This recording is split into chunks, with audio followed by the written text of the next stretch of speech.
pinakikita rin sa atin, sabi ko nga sa inyo, yung pagmamahal ng Diyos. At ang pagmamahal ng Diyos na ito ay pinagkakaloob sa kahit na sino man sa atin. Yun nga lang ang tanong sa atin, pagka nakatatanggap ba tayo ng mga biyaya, nagpapasalamat ba tayo sa Diyos? Are we grateful to God? Alam niyo po, maraming bagay ang dapat nating ipagpasalamat. There are a lot of blessings na dapat ipagpasalamat natin sa Diyos.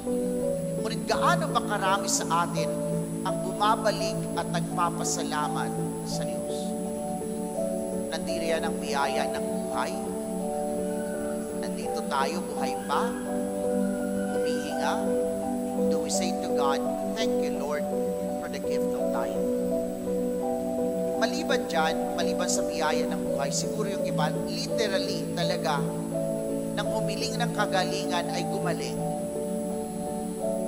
At nang kayo gumaling, nagbalik pa kayo sa Diyos at nagpasalamat.